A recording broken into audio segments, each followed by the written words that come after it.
Kadang kita melihat warga negara asing, khususnya yang kulit putih itu, kita selalu kadang manggilnya Mister. Yeah. Kita nggak tahu dengan frase Mister itu menempatkan dia itu lebih tinggi dari kita. Nah, dari komunikasi saja sudah ada leveling yang berbeda. Yeah.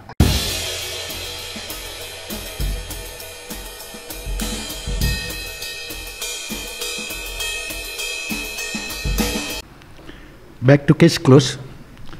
Kembali Case Close hadir di channelnya pada edisi ke-64 yang pada saat ini mengambil topik tentang dari pemulung, pengusaha hingga PSK bule ada di Bali. Topik yang menarik kalau dilihat dari tatanan kata-kata dan bahasa. Bintang tamu kami, tim redaksi mengundang kembali narasumber yang sudah pernah tampil di Case Close ini, yang cukup wise. Beliau tidak lain dan tidak bukan adalah Kakanwil Wilayah Kemenkumham Bali, Bapak Angyat Napitupulu. Selamat siang Pak Angyat. Selamat siang Pak. Terima kasih atas kehadirannya di Case Close yang semoga apa yang kita bicarakan pada hari ini memberikan pemahaman lebih tentang kondisi-kondisi kekinian, terutama menyangkut orang asing akhir-akhir ini. Memang banyak sudah dibicarakan sebelum ini, waktu pandemi sempat kita bahas juga tentang para wisatawan asing yang ke Bali melakukan tindakan-tindakan yang tidak sesuai dengan budaya dan adat di Bali. Tapi untuk sekarang ini, apa yang paling menyibukkan Pak Angyat sebagai salah seorang Kakanwil yang membawahi Yanma dan ada divisi imigrasi, divisi PAS. Nah, yang mana paling menarik perhatian bagi seorang Kakanwil? Menarik dalam artian menjadi pemikiran, ikut menjadi pemikiran seorang pemimpin terhadap subsistem yang ada di bawahnya. Yang mana Pak Angyat? Baik, sebelumnya selamat siang Pak Aman. Ini senang sekali saya kembali berada di studio Case Close. Ini studio yang luar biasa bagi saya. Terkait dengan kesibukan saya saat ini sebagai Kakanwil Kemenkumham Bali, dari yang Bapak sampaikan, semuanya itu menarik perhatian saya. Karena saya tidak bisa membagi-bagi interest saya, lebih interest ke A, ke B, ke C. Semuanya menjadi atensi saya. Tetapi ya memang tidak bisa dipungkiri karena ekspektasi publik terhadap Kumham khususnya di Bali akhir-akhir ini demikian luar biasa. Yang mana ini dimulai dengan demikian maraknya pemberitaan di media sosial tentang keberadaan warga negara asing yang ada di Bali. Dengan segala tingkah lakunya dan segala faktanya yang ada di Bali. Terus dalam kaitan yang marak sekarang itu kan ada sebuah kebijakan usulan tentang hal-hal tertentu dari pemerintah lokal atau pemerintah daerah lah. Salah satunya yang menjadi menarik, di mana kebijakan atau kewenangan pemerintah pusat seolah-olah ada diusulkan atau disarankan oleh pemerintah daerah untuk mencabut suatu kebijakan. Nah, menurut Pak Angyat sebagai Kanwil Hukum dan HAM yang merupakan perpanjangan tangan Menteri Hukum dan HAM di daerah, seperti apa tanggapan Pak Angyat? Baik, sebenarnya keberadaan pemerintahan negara Pak, apa itu pemerintahan daerah maupun pemerintahan pusat di negara tercinta kita Republik Indonesia ini tidak bisa kita dikotomikan. Jadi adanya pemerintah daerah, ada pemerintah pusat, tujuannya satu, yaitu memastikan kesejahteraan masyarakat Indonesia. Memang dalam menjalankan peranannya, ya kita sesuai dengan peranan. Bahwa pemerintah daerah peranannya sesuai dengan porsinya, itu dijamin undang-undang. pemerintah pusat sebagai partnernya pemerintah daerah di daerah untuk memastikan bahwa masyarakat di daerahnya tentram dan sejahtera. Hakikatnya yang diharapkan kesejahteraan dan ketentraman. Iya, tentram dan sejahtera. Ya, karena sejahtera ya jelas, karena tujuan dari sebuah negara salah satu sistemnya memang membentuk welfare state ya, negara yang sejahtera negara sejahtera.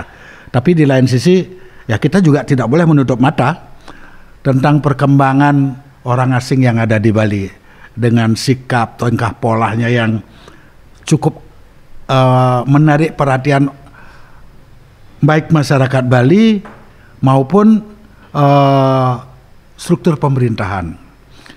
Seperti contoh, kadang-kadang kita terlalu mengagung-agungkan wisatawan.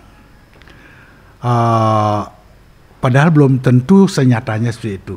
Kenapa saya berani menarik kesimpulan seperti itu? Kasus kemarin di Pantai Purnama, itu orang Poland kalau tidak salah ya. Mereka memang sengaja mungkin breaking the law tentang adanya hari raya Nyepi. Malahan mereka keluar ya. Ternyata di sana bukan soal apa sebenarnya, karena kehabisan bekal, ya kan? Nah, kalau seperti ini keadaannya, keberadaannya, padahal waktu itu kan hari raya Nyepi, aparat Kumham, imigrasi dan lain sebagainya pasti taat pada aturan nyepinya, norma nyepi itu. Benar sekali. Gimana Pak Anggiat, Pak Kakanul menyikapi situasi seperti itu? Koordinatifkah kepada desa adat, koordinasi atau seperti apa Pak? Iya, jadi terkait dengan hukum di daerah maupun norma di daerah, kami Kumham melalui jajaran keimigrasi Pak menghormati kedua-duanya. Ya. Let's say kita ambil contoh pada hari raya Nyepi kemarin. Itu bukan hanya Indonesia saja Pak. Seluruh dunia mengetahui apa itu Nyepi di Bali. Kalau kita lihat bahkan semua penerbangan dari negara mana saja stop dalam waktu 36 jam, no flight to Bali. Nah, dalam hal ini kami jajaran imigrasi juga taat Pak. Sehingga pada hari Nyepi itu juga kita nggak ada yang membiarkan petugas kita yang ke lapangan. Ada piket di bandara, karena emergency flight kita antisipasi. Namun ke lapangan pengawasan tidak ada. Nah, syukurnya di Bali itu kita memiliki kearifan lokal yang luar biasa. Kita di sini mengenal adanya desa adat. Desa adat punya aparatur informalnya. Kita kenal dengan pecalang. Nah, kita selalu koordinasi dengan aparatur desa adat untuk momen-momen yang sangat tradisional terkait dengan adat maupun kepercayaan maupun situs-situs dan lokasi-lokasi yang disakralkan menurut adat dan kepercayaan yang ada di Bali. Budayanya ya. Karena kami sendiri sebagai otoritas pemerintahan kan tidak tahu semua mana yang disakralkan, hari apa yang disakralkan. Sehingga teman-teman dari pecalang lah yang kita pakai sebagai ujung tombak. Kasus yang Polandia kemarin benar, itu si orang asing berdua itu, mereka itu kategori sebenarnya bukan itu turis yang kita harapkan. Karena mereka itu backpackers, kehabisan bekal sehingga mereka juga berkemah cari tempat yang gratis di pantai. Kita nggak tahu apakah mereka memang mau mengexercise, benar nggak hari raya Nyepi itu demikian disakralkan, kita nggak tahu. Tapi untung teman-teman pecalang bersikap sangat arif dan taktis, mereka amankan, dan setelah kondisi Nyepi agak tenang, mereka koordinasi dengan teman-teman kepolisian juga menunggu masa 36 jam itu kosong, berhubungan dengan imigrasi kita tangani. Jadi dalam menjalankan pengawasan terhadap warga negara asing ini mustahil imigrasi bisa berjalan sendiri ya. Harus ada koordinasi. Harus bersifat koordinatif dengan aparat lain ya. Benar sekali Pak. Apa langkahnya setelah sehari setelah Nyepi terhadap orang ini? Pada saat itu juga dilakukan langkah oleh imigrasi atau hukum dan HAM, Kanwil Hukum dan HAM? Oh iya. Dengan jajarannya. Jadi begitu kita terima 1 hari setelah nyepi, ya seperti biasa karena kita juga bagian dari penegakan hukum keimigrasian, kita ambil keterangan supaya juga kita mencegah jangan sampai ada tindakan semena-mena. Ya. Setelah kita ambil keterangan, kita dapat keterangan dan ya cukuplah sebagai alat bukti bahwa dia telah melakukan pelanggaran keimigrasian. Karena di suatu negara yang namanya hukum keimigrasian itu majemuk, Pak. Namanya juga yang melanggar, yang tidak mentaati peraturan perundang-undangan, bahkan norma di suatu negara, imigrasi di depan. Ya. Nah, setelah kita periksa, si orang asing itu sempat beralibi. Oh, kami belum ready to go. Kami tidak punya tiket. Dia lupa yang dihadapi itu orang imigrasi. Tidak ada turis yang bisa datang ke Indonesia tanpa membawa return tiket. Tiket baliknya ya. Tidak ada. Dia juga lupa bahwa imigrasi itu punya ruang detensi. Ruang detensi itu kan mirip sel. Setelah kita tempatkan di ruang detensi, dia baru enggak. What is this? This is your place. Setelah 2 hari dia baru ngaku, iya kami punya tiket. Jadi persis setelah kita periksa, hari ketiga kita deportasi melalui Bandara Soekarno-Hatta.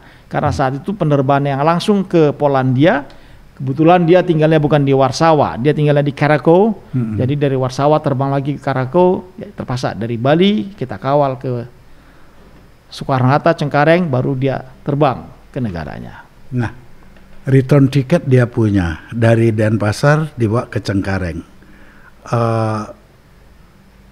Pembiayaannya sudah apa, Pak?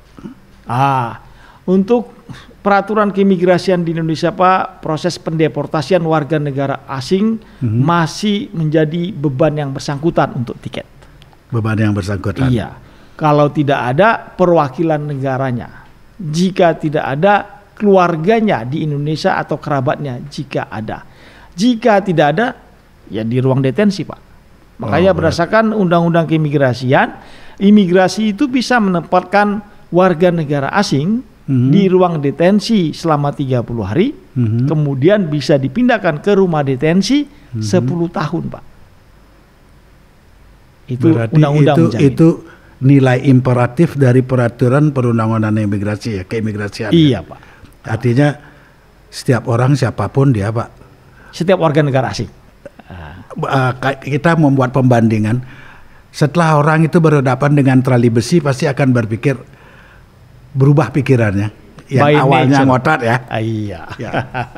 Itu umum. Nah, ini Pak, orang asing itu kelihatannya merasa datang ke Bali hampir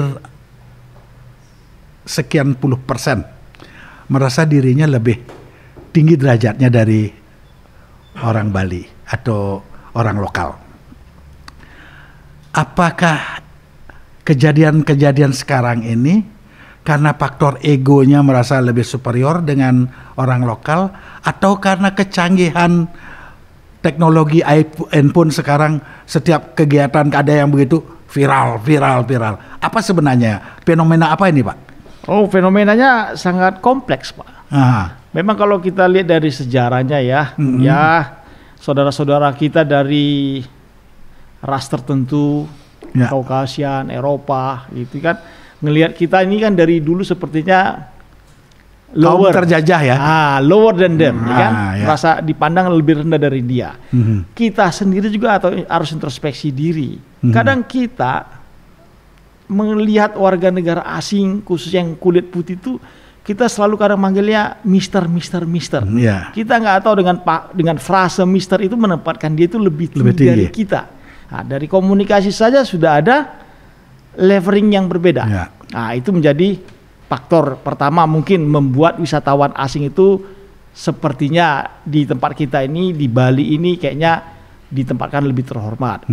Kedua, sehubungan dengan kemajuan teknologi sekarang, kita masyarakat Indonesia itu lebih milih apa yang saya lihat, saya rekam, saya beritakan saja, karena saya tidak perlu bertanggung jawab. Begitu kesannya. Daripada nanti saya laporkan ke aparat penegak hukum, khawatir nanti aku tanya jadi saksi, ditanya identitasku, tahu alamatku. Jadi sangat kompleks, Pak. Andaikan kita juga pemilik media sosial, pemilik handphone, oke, kita rekam, tapi jadikan alat bukti. Datang ke aparatur penegak hukum. Ini nih ada warga negara asing, nggak tahu dia kemana sekarang. Ini ada kegiatannya. Silakan ditindaklanjuti. Yang melapor nama saya ini. Pasti Pak, yang menerima laporan udah terbeban Pak. Waduh, ini yang ngelapor serius ini. Ngasih nama lengkap dengan alat buktinya. Aparatur Pak pasti bekerja Pak, ngejar. Tetapi kalau rekaman kegiatan itu diviralkan begitu saja, kita nggak tahu Pak. Nama saya di media sosial, saya nggak pernah pakai nama sebenarnya. Nah, oke, kita kejar IP address-nya. Ada kadang IP address-nya nggak tahu di mana Pak. Jadi aparat penegak hukum juga mengorek-ngorek informasinya butuh waktu. Coba langsung lapor, cepat bertindak. Nah, demikian juga si orang asing, kalau kita cepat melapor, mereka baru sadar, wah, antara saya si kulit putih dengan mereka si kulit sawo matang seperti kita ini sudah equal. Karena pengetahuan, pemahaman mereka sama seperti pemahaman kita. Ada kalanya kita lebih dari mereka. Ya. Cuma kita yang membuat diri kita lebih rendah seperti ini. Nggak tahu apakah kita salah mengartikan rendah hati atau kadang kita menggunakan kerendahan hatian kita menjadi lebih terpuruk. Demikian menurut pendapat saya. Oh Pak. gitu ya. Oke, berarti itu pemahaman dari sosial media dan bentuk pelaporan. Kan gitu. Iya Pak. Nah, kesimpulannya kalau dari proses itu berarti law enforcement belum berjalan secara maksimal. Kesadaran masyarakat pun belum memahami apa yang harus dilakukan terhadap handphone atau rekaman itu. Seolah-olah bagi mereka yang merekam menganggap itu sudah berbuat. Padahal sebenarnya bisa saja apa yang direkam itu kontraproduktif dengan tujuan atau cita-cita hukum. Bisa terjadi seperti itu. Contohnya begini. Ada suatu kejadian, dia rekam, masyarakat merekam, tapi dia isi tagline yang tidak sesuai dengan fakta. Sehingga ini menarik perhatian, menjadi viral. Sering terjadi seperti itu. Sering terjadi. Padahal ini mempengaruhi kinerja atau law enforcement terhadap penegakan hukum terhadap kejadian ini. Nah, ini sebenarnya apa kita perlu mensosialisasi lagi lebih banyak kepada masyarakat agar tahu bukan sekedar hanya upload, bukan sekedar hanya merekam bahwa itu sudah melakukan, tapi penegakan hukum yang benar itu mereka mungkin belum paham ya Pak Angget ya. Iya. Ya. Jadi soal sosialisasi memang merupakan kata kunci yang nggak perlu kita pakai kapan berakhirnya. Sosialisasi ini Pak harus masif dan berkesinambungan. Dan ini ya terkait dengan warga negara asing, saya rasa sosialisasi ini harus dilakukan bukan hanya jajaran Kemenkumham melalui imigrasinya, tapi ada aparat penegak hukum lainnya. Dan terkait lintas sektoral ya. Lintas sektoral. Khususnya terkait pariwisata. Pariwisata di Bali yang penerima benefit pertama sekali siapa? Itu dulu supaya benefitnya lebih maksimal, bersosialisasilah. Ini daerah saya punya kasana seperti ini, perlu dihormati seperti ini. Oke, you come here, I give you here, you enjoy this life. Oke, maksimal. Tetapi kalau kita memainkan peranan kita masing-masing secara independen, tidak bersinergi, tidak berkolaborasi, ini Pak yang Bapak bilang tadi, sepertinya law enforcement-nya tidak maksimal, tidak berjalan. Tidak maksimal. Padahal berjalan, tapi kelihatannya kan masing-masing. Nah, saya makanya suka sekali kemarin waktu penegakan hukum yang kasus Polandia. Ini sebenarnya contoh yang sederhana arti sinergitas. Pecalang menggunakan peranannya sebagai aparat penegak hukum adat, agama. Dia gunakan peranannya. Kemudian karena kondisi nyepi, hari raya, saat itu yang boleh bergerak hanya mereka dan aparatur kepolisian. Mereka langsung berhubungan dengan kepolisian. Karena aparatur pecalang tidak boleh menahan lama-lama. Kasih ke polisi. Polisi juga mainkan peranannya karena hari raya. Ini kasus warga negara asing. Pembuktiannya mungkin kasusnya akan majemuk, akan jamak. Ada terdepannya, imigrasi. Hubungin imigrasi periksa dan go. Sehingga dalam waktu yang tidak terlalu lama, case-nya selesai. Dalam waktu yang tidak terlalu lama, orangnya juga mendapat sanksi yang ultimate. Dia keluar dari wilayah Indonesia dan tidak boleh masuk lagi ke Indonesia. Nah, itu kan sinergitas yang luar biasa. Ini artinya sudah mulai berjalan law enforcement itu sesuai dengan harapan semua pihak ya. Iya Pak. Iya. Nah, dalam setiap kita berbicara terhadap orang asing seperti contoh kasus tadi, jamak sekali juga kita dengar istilah deport atau deportasi. Apakah ini memang satu-satunya jalan bisa menyelesaikan masalah, Pak? Wah, sebenarnya jajaran imigrasi, Pak, menggunakan kata deportasi kalau diperhadapkan dengan pariwisata, hati-hati, Pak. Merugikan loh ya? Iya. Karena kalau terhadap pariwisata, kata deportasi selalu kita gaungkan dan mereka selalu mendengar, khawatir, Pak. Seperti saya bilang tadi, bagi negara yang berdaulat, apa saja bisa dikenakan terhadap orang asing, dipersalahkan orang asing, dan sanksinya adalah deportasi. Sekali terdeportasi, Pak, bagi negara tertentu ada, Pak, hukumnya, Pak. Contohnya saya ingat tahun 90-an, kalau warga negara Timur Tengah itu kita deportasi sampai negaranya dihukum juga, Pak. Double. Sementara di kalangan masyarakat sosial komunitasnya dia akan dicap, wah orang ini kurang kredibel, tidak bisa menghormati hukum di negara orang. Jadi meskipun deportasi itu adalah alat penegak hukum yang paling optimal dan maksimal bagi keimigrasian di Indonesia dan seluruh dunia, tapi kalau kita perhadapkan dengan dunia pariwisata, kita harus wise. Kita berhati-hati, lebih berhati-hati ya, menggunakan istilah itu. Benar, ya. Pak. Iya.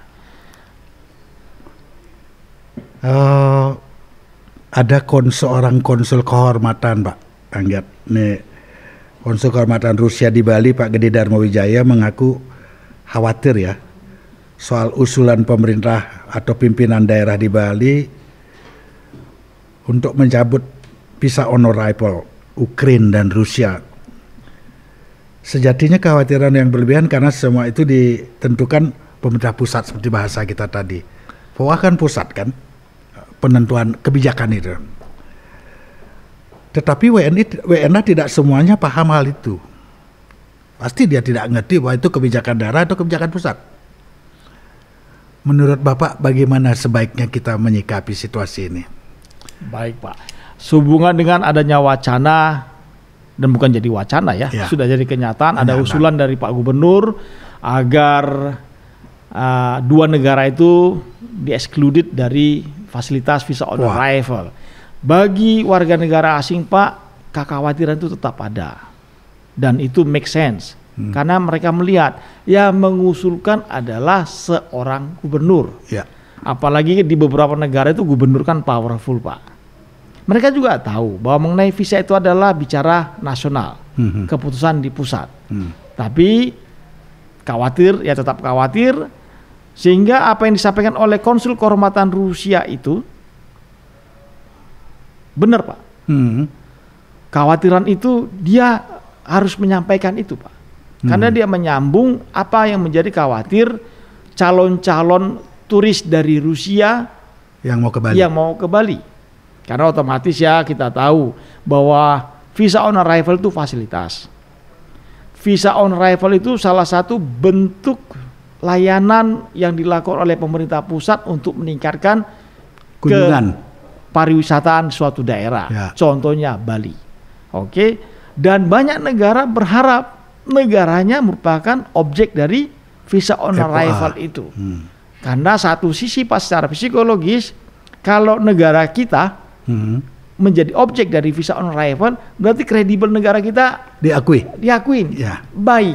Nah, tiba-tiba sudah baik diusulkan untuk dicabut. Waduh, ini ada presis ke negara yang hilang ya? Ada, iya, Pak.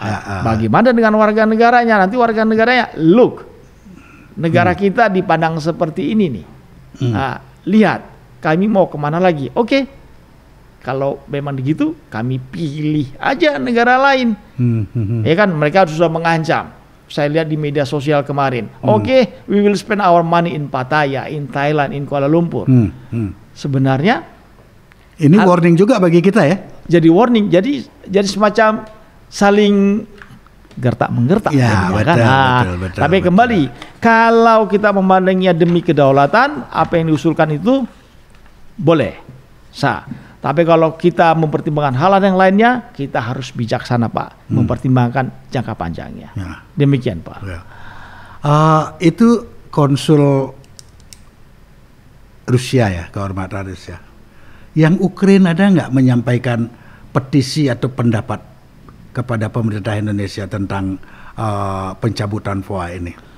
Kedutaan besar Ukraina, Pak, di Jakarta malah langsung yang mulia duta besar Ukraina langsung bilang dia tersinggung sekali kalau negaranya dicabut dari visa on arrival. Kembali Pak, seperti saya bilang tadi kan, negara kita masuk visa on arrival saja di suatu negara, bangganya luar biasa kita, Pak, karena kredibel negara di situ. Nah, sementara kan kita maksudnya membantu suatu kawasan daerah untuk pariwisata naik. Ya kembali, supaya visa on arrival ini maksimal sesuai dengan tujuannya, ya seluruh aparat yang ada di daerah itu bersinergi, berkolaborasi. Karena nggak bisa kita mengandalkan satu institusi, kita lipat tangan menunggu yang lain juga berbuat sekedarnya saja, yang lain juga hanya mengajak masyarakat peduli, tapi mana konkretnya ya? Konkretnya. Contoh simpel seperti tadi, momen Hari Raya Nyepi kemarin, itu sudah momen yang terbaik, Pak. Ya. Momen yang paling indah menurut saya, bagaimana sinergitas kita di Bali. Ya, di Bali. Norma berjalan dengan baik. Posisi norma itu kita hormati sama seperti hukum positif. Sehingga lihat, dua Polandia itu tidak bergeming, Pak. Kita deportasi, bukan hanya deportasi, kita blacklist, Pak. Tidak boleh masuk ke Indonesia. Wah ya? Iya, Pak. Berarti cukup bergetarlah sebenarnya suasana atau isu-isu deportasi, isu-isu POA ini ya. Iya, Pak. Ada isu seksi juga ini sebenarnya berkaitan dengan keberadaan orang asing di Bali ya. Pelarangan penyewaan sepeda motor. Nah, menurut Pak Anggiat cukup pas enggak kebijakan seperti untuk itu? Di satu sisi kan pariwisata ini mempunyai dua mata pedang nih. Iya. Satu, penghasil devisa. Selain itu ada juga yang tidak sesuai dengan harapan penerima. Iya, iya. Masyarakat Bali katakanlah begitu. Nah, bagaimana Pak Anggiat berpendapat tentang pelarangan seperti melarang untuk menyewakan motor seperti itu? Oke, baik Pak. Ya, kita harus ingat wisatawan, turis itu manusia. Manusia itu selalu bermain di dua area, Pak. Apa yang menguntungkan dan apa yang akan dia beri. Oke. Sehingga untuk penyewaan sepeda motor itu, wisatawan itu kan cari untung, Pak. Ya. Bagaimana fleksibilitas dia untuk bertransportasi. Contohnya di Bali. Murah. Kesana kemari, masuk gang, ke pantai, bisa. Tentang pelarangan penyewaan itu, ya saya serahkan kepada otoritasnya. Apakah sudah ada regulasi tentang penyewaan? Siapa yang boleh menyewakan dan siapa yang boleh menyewa? Ya serahkan, saya kembalikan kepada otoritas. Kepada regulasi. Benar, yang mempunyai kompetensi terhadap itu ya. Iya, Pak.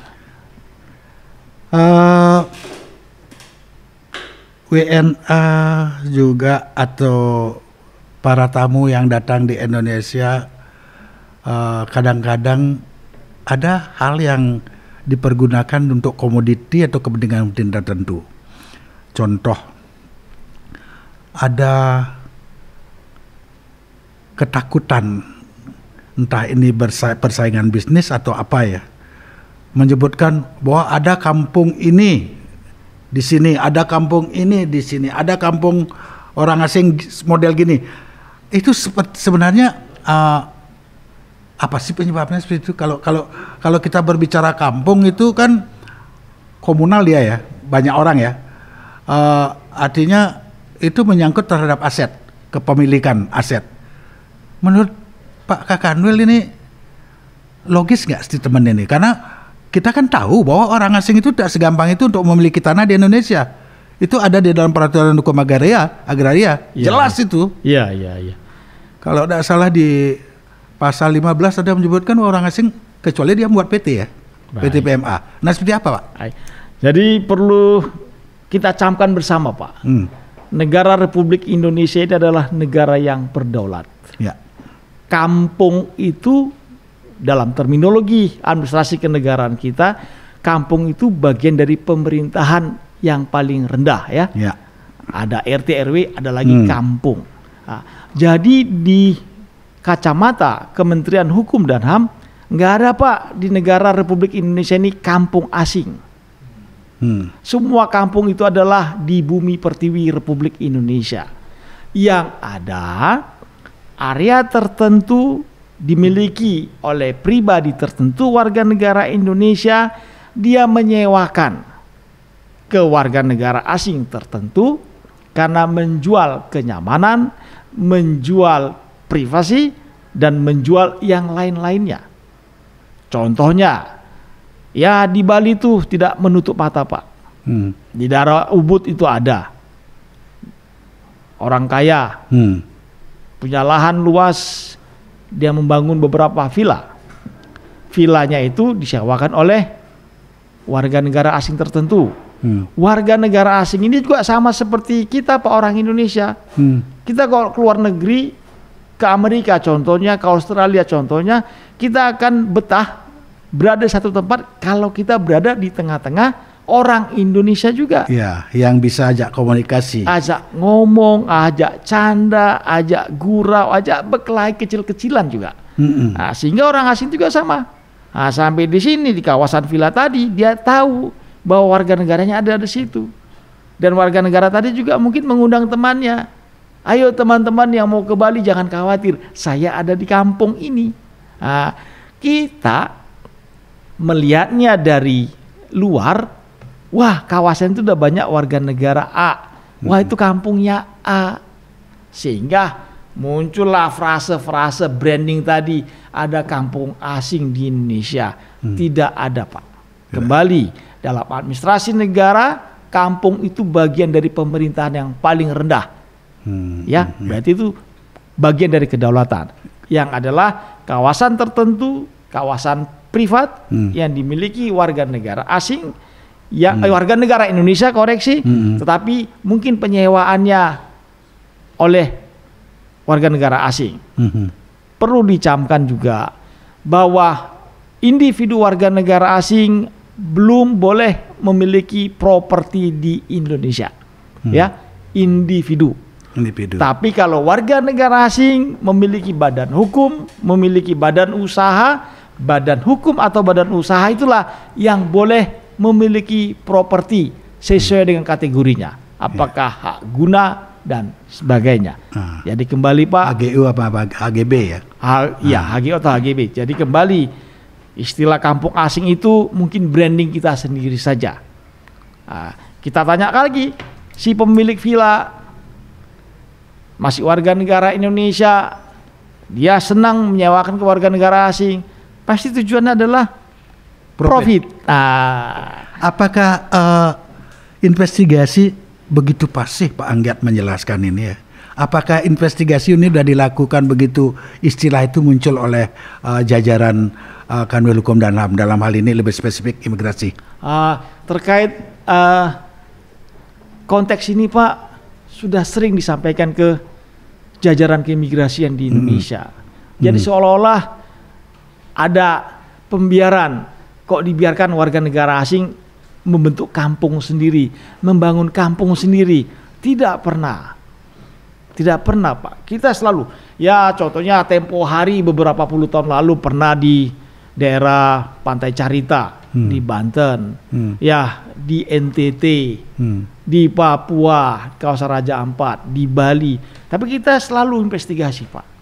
Walaupun kita investigasinya tidak bersentuhan, kita lihat. Undercover lah ya. Iya. Dan rata-rata memang pemilik properti lahan tuh masih WNI, orang lokal, WNI. WNI Pak. Berarti kesimpulannya, saya ini menyimpulkan, bukan narasumber, statement atau istilah kampung asing ini istilah alay kalau itu ya. Alay nih, terlalu dibesar-besarkan, dibuat. Cuman kita tidak tahu apa di balik statement ini. Kealayan ini apa di balik ini? Persaingan bisnis atau tidak? Ya kita lihat ke depan Pak Anget. Untuk itu mungkin mohon izin ya, mungkin saya mau sedikit koreksi aja. Ya mungkin statement tentang kampung asing ini kembali seperti saya bilang. Karena sudah kebiasaan kita menggunakan frase kampung asing tadi itu sedemikian masifnya Pak. Sehingga kita melupakan bahwa istilah itu berdampak administrasi dan berdampak hukum. Kalau kita bicara sesuatu memandang administrasi dan hukum, pasti kita menggunakan frase yang tepat. Tapi apa boleh buat, karena sudah menjadi konsumsi publik, frase-frase itu sering dijadikan pembenaran. Jadi apa motifnya nobody knows Pak. Ya, let it be. Tapi saya kurang setuju. Karena apa? Sering sekali yang saya baca di media online, bahkan di surat kabar, istilah kampung asing ini begitu, kalau istilahnya orang media, populis, sudah terlalu pasif di telinga. Padahal itu mengandung suatu akibat baik hukum dan sosiologi sebenarnya tentang keberadaan sebuah negara, ya kan? Karena ini struktur. Kenapa saya berani menyatakan itu alay? Karena yang sering menyebutkan ada kampung asing bukan masyarakat biasa, ya. Yang saya baca ini, makanya saya berharap siapapun pejabat yang mendengarkan atau yang pernah berstatement tentang kampung asing ini, bila melihat channel YouTube Case Close, agar mengintrospeksi diri lagi. Pantas gak istilah itu kita ini kan? Atau memang itu sengaja dibuat biar menjadi alay dan populis? Wah, luar biasa sekali. Saya harus hati-hati mencernanya nih Pak. Ya harus, karena apa? Ini dampaknya besar. Ya. Ke dalam sebenarnya kita mendegradasi diri, mengakui orang asing sebagai bagian dari pemerintahan Indonesia atau sistem hukum Indonesia karena menyebutkan dia kampung. Tapi di lain sisi kita juga membutuhkan wisatawan datang ke Bali. Ini kontradiksi. Ini harus disikapi, kalau perlu PHRI sebagai triggernya membuat FGD soal ini. Undang keimigrasian, undang Kanwil Hukum dan HAM, undang aparat yang lain, sehingga menghilangkan image bahasa istilah-istilah yang tidak benar karena mempunyai implikasi. Itu Pak Anggit. Terima kasih banyak Pak Anggit. Kita sudah melewati waktu 40 menit berbicara ini, tapi sebenarnya masih mengasihkan. Mungkin suatu saat atau minggu depan saya mengundang Kadip Imigrasi, orangnya Pak Anggit, untuk datang ke Case Close untuk mempertajam lagi apa yang kita bahas hari ini. Karena waktu pula yang harus memisahkan pertemuan kita atau diskusi kita pada hari ini. Semoga nanti di episode yang akan datang Pak Baron ya sebagai Kadip Imigrasi bisa mempertegas dan memperjelas lagi. Maka pertemuan hari ini saya tutup dengan Paramasanti. Om Santi Santi Santi Om. Ya.